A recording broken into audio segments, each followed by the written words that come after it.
J by 2 करेंगे according to the situation. अगर यहाँ 1 का लेके आएंगे तो ये इससे हमको मतलब है, एलिमेंट से मतलब नहीं है, हमको मतलब है सिर्फ किससे, उसकी पोजीशन से। समझ में आ रही बात? तो पोजीशन क्या है, यहाँ इसकी पोजीशन 1 1 है तो इसका भी तो पोजीशन 1 1 है ना। यहाँ पर i की वैल्यू 1 है तो j की वैल्यू क्या है 1 है, यहाँ भी i की वैल्यू 1 है, j की वैल्यू क्या 1 है, बात तो सेम ही रहेगा। ठीक है, यानी यहाँ 1 + 1 बाई क्या करेंगे 2, तो इसकी वैल्यू 2/2 कट के कितना हो जाएगा 1।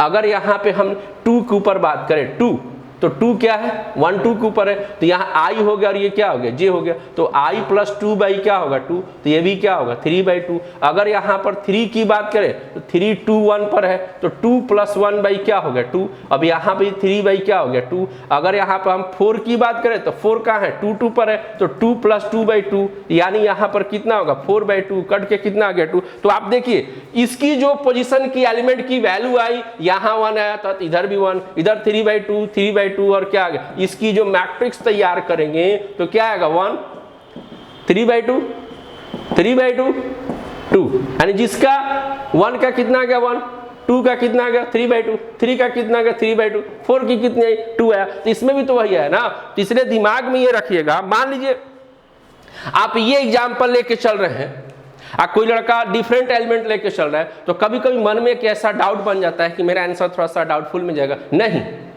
एलिमेंट अलग अलग दिखेगा बट पोजीशन सबकी क्या होगी एक ही होगी। तो जो आपको यहाँ पे कंडीशन देगा, जो आपके यहाँ पे कंडीशन देगा उसके हिसाब से चाहे डिफरेंट एलिमेंट लो या आइडेंटिकल एलिमेंट लो, वैल्यू सबकी सेम आने वाली है, वैल्यू सबकी सेम आने वाली है। समझ में आ रहा है कि नहीं बात? चलिए एक नेक्स्ट एग्जांपल इसके ऊपर और एक लेके आते, ठीक है। आप टेंशन मत लो, टेंशन तो लेना ही नहीं है, टेंशन आप लेंगे तो फिर हम भी टेंशन में आ जाएंगे। समझ में आ रहा है कि नहीं बात? टेंशन थोड़ा सा भी नहीं लेना है, एकदम देखिए बिल्कुल आपको मैं सिखा रहा है, ठीक है। यहाँ पर आ रहे, जैसे मान लीजिए आपको यहाँ पे बोल देता है क्या कि 2/3 का एक मैट्रिक्स कंस्ट्रक्ट कीजिए, ठीक है। अब यहाँ पे बट यहाँ पे कह रहा है कि इसकी जो पोजीशन, इस एलिमेंट की जो पोजीशन है आपका i + j और mod by 3 होना चाहिए। कुछ भी यहाँ पे हो सकता है, एनी कंडीशन हो सकते हैं, जो कंडीशन देगा उस कंडीशन के हिसाब से आपको आंसर देना होगा। समझ में आ रही बात? तो चलिए, तो आप ये तो समझ में आ गया ना, प्रीवियस क्वेश्चन से आपको क्या समझ में आया कि हम एलिमेंट कुछ भी ले सकते हैं, चाहे आइडेंटिकल लें या डिफरेंट लें, आंसर तो एक ही जगह जाना है। बात में आ गया? समझ में आ रही बात ना? अरे भाई चाकू पे तरबूज गिरे चाहे तरबूजे चाकू पे गिर जाए, कटना तो हर हालत में उसको है, सेम कहानी है। समझ में आ रही बात ना? हमको लग रहा है आपको समझ में आ रही होगी, समझ रहे हो ना?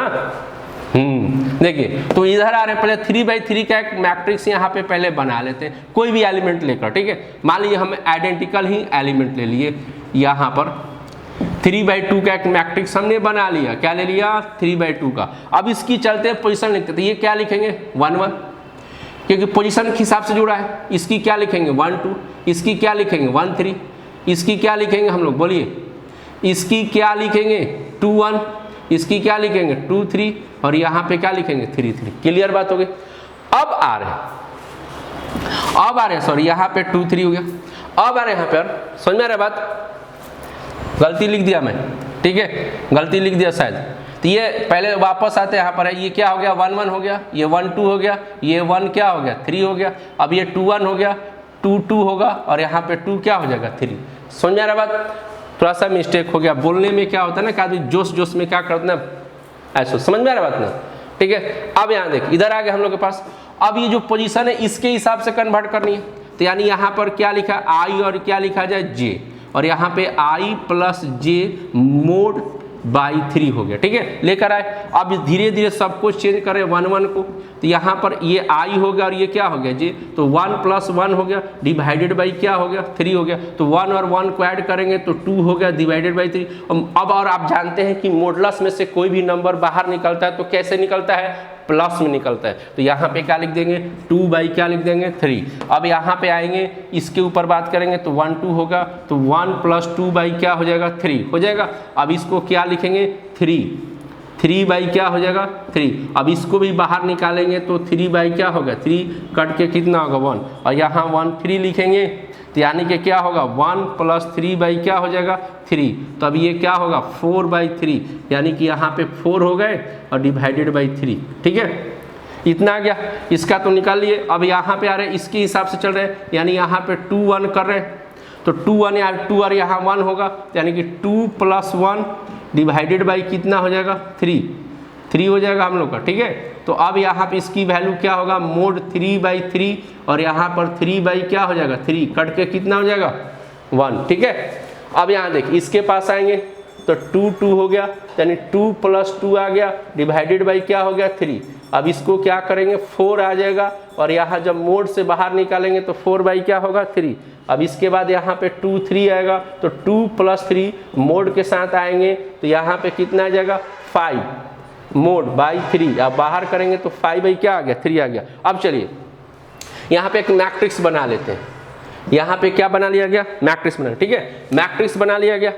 अब ये देखिए 1 1 की कितनी वैल्यू आ गई यहाँ पर 1 1 कितनी बाई, यहाँ पे लिखेंगे 2/3। उसके बाद 1 2 की कितनी वैल्यू आ गई 1, यहाँ पे क्या लिख देंगे 1। ठीक है, अब यहाँ पर आ रहे हैं 1 3 की वैल्यू कितनी आ गई 4 बाई कितनी आ गई 3। ठीक है, अब यहाँ बोलिए 1 2 की वैल्यू कितनी आ गई 1, फिर से 1 आ गया। ठीक है, अब यहाँ पे 2 2 की वैल्यू कितनी आ गई तो 4 बाई क्या हो गया 3। अब यहाँ पे आएंगे 2 3 की वैल्यू कितनी आ गई तो आपके पास क्या बोलेंगे 5/3। तो ये जो matrix according to the this position, ये हो गया आपके एग्जाम्पल के हिसाब से, और ये अकॉर्डिंग टू द पोजीशन के हिसाब से मैट्रिक्स बन के तैयार है। समझ में आ रहा बात है? तो इस तरीके से हम लोग क्या करते हैं क्वेश्चन को बनाते हैं। ठीक है, अब तो आपको समझ में आ गया होगा। सिर्फ बार बार मैं बोल रहा है, फिर से वापस आ रहा है कि matrix is a arrangement, matrix is arrangement row and column in rectangular shape. इसको सॉल्व नहीं करते हैं, सिर्फ आपको कोई चीज दिया जाएगा, आप उसको सिर्फ अरेंज करेंगे, अरेंज कर देंगे तो सेट कहलाएगा, अरेंज करेंगे तो सिर्फ क्या कहलाएगा सेट कहलाएगा। लेकिन अगर उसको रेक्टेंगुलर बॉक्स में लिख देंगे तो मैट्रिक्स कहलाएगा वही चीज। समझ में आ रहा बात ना, ये चीज है। तो आप देखिए यहाँ पे आ रहे हैं, अब नेक्स्ट क्वेश्चन, अब नेक्स्ट टाइप के ऊपर आते हैं। ठीक है, यहाँ तक तो आपको समझ में आ गई। अब नेक्स्ट टाइप के ऊपर आते हैं। ठीक है, देखिए अब इक्वल मैट्रिक्स की बात करते हैं। यहां पर बात करते हैं हम लोग हैं इक्वल मैट्रिक्स। क्या लिख दिया हमने इक्वल मैट्रिक्स, क्या लिखा हमने इक्वल मैट्रिक्स। तो कहता है क्या है कि two matrix is said to be equal, two matrix is said to be equal. ठीक है, क्या बोला two matrix is said to be equal। ठीक है, दो मैट्रिक्स आपस में क्या होता है इक्वल। जैसे हमने एक मैट्रिक्स लिया A बराबर, एक मैट्रिक्स हम यहाँ ले रहे हैं A इक्वल। आपको हमने बोला था जब भी मैट्रिक्स का एग्जांपल लेते हैं तो हम लोग सिंबल के आधार पर Aij m/n लिया। एंड दूसरी मैट्रिक्स हम ले रहे हैं यहाँ पर Bij, दूसरी मैट्रिक्स क्या ले रहे हैं Bij। समझ में आ रहा बात। और यहाँ भी m/ क्या रख रहे हैं n। तो कहता है कि अगर दो मैट्रिक्स अगर आपस में इक्वल होते हैं तो पहला चीज, अगर ये दोनों मैट्रिक्स आपस में इक्वल होंगे तो पहला चीज ऑर्डर सेम होना चाहिए। दूसरी बात क्रॉसपॉन्डिंग एलिमेंट सेम होनी चाहिए। जैसे अगर यही एग्जाम्पल पे लेंगे तो यहाँ पर मैट्रिक्स Aij इक्वल Bij, यहाँ m/n है, यहाँ भी m/ क्या है n है। ये दोनों मैट्रिक्स आपस में क्या है, ये दोनों मैट्रिक्स अगर आपस में इक्वल है इसका मतलब दैट इज लिख सकते हैं Aij इक्वल Bij।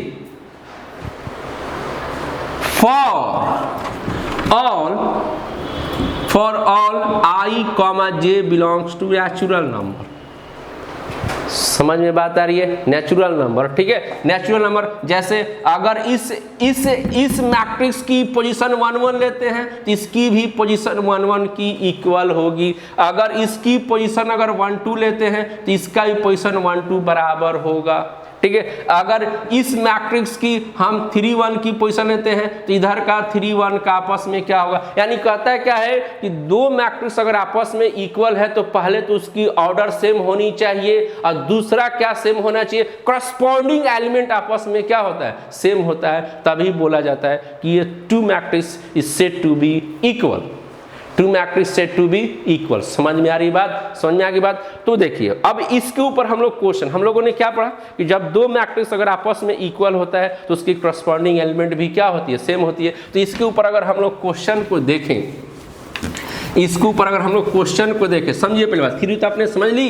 अब क्वेश्चन को अगर हम देखते हैं तो यहाँ पर क्या है, जैसे मान लीजिए यहाँ लिखता है क्या कि फाइंड एक्स, लिख देगा फाइंड एक्स एंड वाई, ठीक है, फाइंड एक्स एंड वाई, और यहाँ दे दिया इफ ए इक्वल, ठीक है, एक्स 4 5 6 एंड यहाँ दे दिया आपके पास, यहाँ पे 4 दे दिया, यहाँ पर भी 4 दे दिया, यहाँ y दे दिया, यहाँ क्या कर दिया 6 दे दिया, और लिख रहा है एंड यहाँ पर कि a इक्वल क्या दे रहा है b।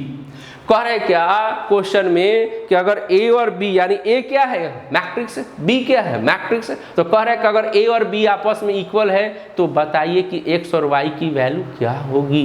तो क्या होगी, तो अकॉर्डिंग टू द क्वेश्चन में क्या कह रहा है, a बराबर क्या बोला, b बोला, a बराबर क्या बोला, b बोला, तो a की वैल्यू कितनी, x 4 5 6, this is a matrix, and y यानी b यहाँ पे आएगा तो 4 4 y और क्या हो गया 6। अभी हम लोग डिफिनीशन में क्या पढ़े कि दो मैट्रिक्स अगर आपस में इक्वल होता है तो उसकी करस्पॉन्डिंग एलिमेंट क्या होती है,